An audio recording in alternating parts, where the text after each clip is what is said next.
بسم اللہ الرحمن الرحیم۔ السلام علیکم ورحمۃ اللہ وبرکاتہ۔ بسم اللہ الرحمن الرحیم۔ عزیز شرکاء، امید ہے آپ سب خیریت سے ہوں گے۔ آج ہم لیول نمبر 1 کا سبق نمبر 41 پڑھیں گے، جس کا عنوان ہے اسم ظرف۔ اس سے قبل اسباق کے اندر ہم اسماء مشتقہ میں سے اسم فاعل اور اسم مفعول پڑھ چکے ہیں۔ آج ہم اسم ظرف کی بحث کو پڑھیں گے۔ ظرف لغت کے اندر برتن کو کہتے ہیں، یہ ایسی چیز جس کے اندر کوئی دوسری چیز سموئی جا سکے، ڈالی جا سکے، اس کو ظرف کہتے ہیں۔ علم الصرف کی اصطلاح کے اندر ظرف کس کو کہتے ہیں، یہ آج کا ہمارا سبق ہے۔ تو آئیے ابتدا کرتے ہیں۔ آپ اپنی اسکرین پہ چند تصاویر دیکھ رہے ہیں۔ پہلی تصویر مسجد کی ہے، دوسری تصویر گھر کی ہے، اور تیسری تصویر کھیل کے میدان کی ہے۔ ان تینوں تصاویر کے اندر مشترک بات یہ ہے کہ ان تینوں تصاویر میں کوئی خاص عمل کیا جاتا ہے، کوئی خاص فعل کیا جاتا ہے۔ پہلی تصویر کے اندر سجدہ کیا جاتا ہے، دوسری تصویر میں نظر آنے والی عمارت وہ اس گھر کہلاتی ہے اور وہاں پر سکونت اختیار کی جاتی ہے، ٹھہرا جاتا ہے۔ تیسری تصویر کے اندر آپ کو کھیل کا میدان نظر آ رہا ہے، جہاں کھیل کا عمل کیا جاتا ہے۔ اب یہ تینوں جگہیں جہاں کوئی خاص عمل کیا جاتا ہے، انہی کو عربی زبان کے اندر ادا کرنے کے لیے ایک مخصوص صیغہ استعمال ہوتا ہے، ایک مخصوص لفظ استعمال ہوتا ہے، جس کو اسم الظرف کہتے ہیں۔ تو آئیے اسم الظرف کی تعریف جانتے ہیں، تاکہ ہمیں معلوم ہو جائے کہ ان جگہوں کے لیے کیا نام تجویز کیا گیا عربی زبان کے اندر، اور اسی طریقے سے اسم الظرف کا صیغہ بنتا کیسے ہے یہ بھی جانتے ہیں۔ اسم الظرف وہ اسم مشتق جسے فعل مضارع سے بنایا جائے۔ پہلی بات کیا بتائی گئی کہ فعل مضارع سے اسم مشتق بنتا ہے، اور کیوں بنایا جاتا ہے؟ تاکہ فعل واقع ہونے کی جگہ یا وقت بتائے۔ تو اسم مشتق جب فعل مضارع سے بنایا جاتا ہے، یعنی اسم ظرف جب فعل مضارع سے بنایا جاتا ہے، تو اس سے مقصود یہ ہوتا ہے کہ جس جگہ پر فعل واقع ہوا ہے اس جگہ کا بتائے، یا پھر جس زمانے میں فعل واقع ہوا ہے اس زمانے کا بتائے۔ مثلا مسکنون اور مطلعون۔ مسکنون سکانہ یسکنو سے ہے، جس کا مطلب ہے ٹھہرنا۔ اب اس سے مسکنون بنا اسم ظرف کا صیغہ ٹھہرنے کی جگہ۔ تو آپ کو معلوم ہے ٹھہرنے کی جگہ گھر کہلاتی ہے، تو عربی زبان کے اندر گھر کو مسکنون بھی کہتے ہیں۔ مطلعون طلع یطلع سے ہے، جس کا مطلب طلوع ہونا، اور مطلعون چونکہ اس میں ظرف کا صیغہ ہے تو اس کے دو معنی ہوں گے، طلوع ہونے کی جگہ یا پھر طلوع ہونے کا وقت۔ تو یہ تھی اسم الظرف کی تعریف۔ آئیے اب یہ جانتے ہیں کہ مسکنن اور مطلعون بنا کیسے ہے، اس میں ظرف کا صیغہ کیسے بنائیں گے فعل مضارع سے۔ اس میں ظرف بنانے کا طریقہ، آپ نے 4 کام کرنے ہیں، اس میں ظرف بن جائے گا۔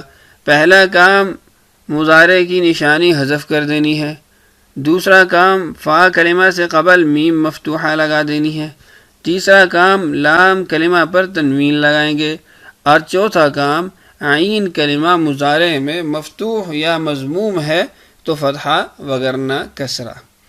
یعنی عین کلمہ کے اندر اگر زبر ہوگی یا پیش ہوگی تو ہم اس میں ظرف کے اندر عین کلمہ پر زبر ہی باقی رکھیں گے، زبر ہی لگائیں گے، اور اگر کسرہ تھی تو کسرہ ہی آئے گی۔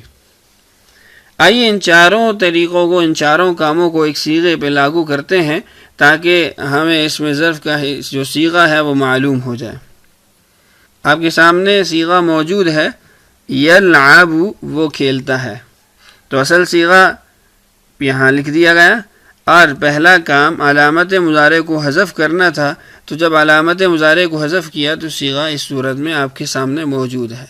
دوسرا کام فا کلمہ سے پہلے میم مفتوحہ لگانی تھی، تو آپ کے سامنے اسکرین پہ موجود ہے کہ جو پہلے صیغے کی حالت تھی اس کے ساتھ ہم نے میم مفتوحہ ابتدا میں لگا دی۔ تیسرا کام عین کلمہ کی حرکت تبدیل کرنی ہے۔ اگر تو مضارع کے اندر زبر تھی یا پیش تھی تو ہم اس میں ظرف کا صیغہ بناتے ہوئے زبر لگائیں گے، اور اگر زیر تھی تو ہم بھی اس میں ظرف کا صیغہ بناتے ہوئے زیر لگائیں گے۔ چوتھا کام لام کلمہ پہ تنوین لگانی ہے۔ جب لام کلمہ پہ تنوین لگائی تو صیغے نے یہ صورت اختیار کر لی ملعبن۔ تو یلعبو کا مطلب تھا وہ کھیلتا ہے یا کھیلے گا، ملعبن کا مطلب ہے کھیل کا میدان۔ جو تصویر ہم نے ابتدا میں دیکھی تھی کھیل کے میدان کی، اس کو عربی زبان میں ملعبن کہتے ہیں، اور یہ ملعبن کا صیغہ کیسے بنا یہ ہم نے آپ کو مکمل طور پہ بنا کے دکھا دیا۔ آئیے ابھی جانتے ہیں کہ اس میں ظرف کے صیغے کی تثنیہ اور جمع کیسے بنے گی۔ واحد کا صیغہ، اس کے اندر کسی قسم کی تبدیلی ظاہری نہیں ہوئی، جو تبدیلیاں ہوئیں وہ ہم نے پڑھ لی پچھلے سلائیڈ کے اندر۔ تو صیغہ تھا اصل میں ہمارے پاس مفعال۔ تثنیہ کا صیغہ بنانا ہے تو آخر میں الف اور نون لگا دیں گے، مفعلانی۔ اور جمع کا صیغہ اگر بنانا ہے تو ہم فا کلمہ کے بعد الف لگا دیں گے اور عین کلمہ کی حرکت کو زیر دے دیں گے، تو ہمارے پاس صیغہ بن جائے گا مفاعل۔ تو 3 صیغے ہو گئے، مفعل، مفعلانی، مفاعل۔ اب آپ کے سامنے مکمل گردان ترجمہ اور صیغے کی تعیین کے ساتھ موجود ہے۔ گردان پڑھ دیتا ہوں، مفعل، مفعلانی، مفاعل۔ کرنے کی ایک جگہ یا ایک وقت، کرنے کی 2 جگہیں یا 2 وقت، کرنے کی بہت جگہیں یا بہت وقت۔ واحد، تثنیہ، جمع، تینوں صیغے آپ کے سامنے موجود ہیں۔ تو امید ہے آج کا سبق آپ کو سمجھ آ چکا ہوگا۔ آج کے سبق کے اندر ہم نے اسم الظرف میں سے صرف ظرف مکان کو پڑھا ہے۔ اگلے سبق میں انشاءاللہ ہم ظرف زمان کو پڑھیں گے اور اس کی تفصیلات کو جانیں گے۔ صیغہ ایسے ہی بنے گا، بس چند مثالیں اسم الظرف کی لائیں گے اور اس سے بات سمجھنے کی کوشش کریں گے۔ امید ہے آج کا سبق آپ اچھے طریقے سے سمجھ چکے ہوں گے۔ آئیے اپنی مشق کی طرف بڑھتے ہیں۔ مشق کا سوال ہے، درج ذیل صیغوں سے اسم ظرف کی گردان لکھیں۔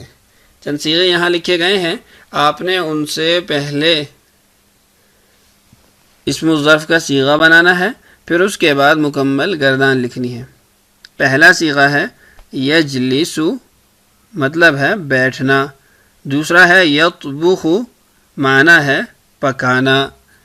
یخرج، معنی ہے نکلنا۔ یدخل، معنی ہے داخل ہونا۔ ان چاروں افعال سے پہلے آپ نے اس میں ظرف کا صیغہ بنانا ہے۔ یجلسو سے یعنی بیٹھنا اس کا مطلب ہے، تو آپ نے بیٹھنے کی جگہ یہ معنی ان حروف سے بنانا ہے۔ یطبخ کا مطلب ہے پکانا، تو پکانے کی جگہ یہ صیغہ آپ نے بنانا ہے۔ یخرج، نکلنا، تو نکلنے کی جگہ یہ صیغہ آپ نے بنانا ہے۔ یدخل، داخل ہونا، تو داخل ہونے کی جگہ یہ صیغہ عربی زبان کے اندر آپ نے بنانا ہے۔ تو آج کے لیے اتنا ہی کافی ہے۔ اللہ تعالی ہم سب کے لیے سمجھنا اور سمجھانا آسان کرے۔ اللہ تعالی ہم سب کا حامی و ناصر ہو۔ اجازت دیجیے، السلام علیکم ورحمۃ اللہ وبرکاتہ۔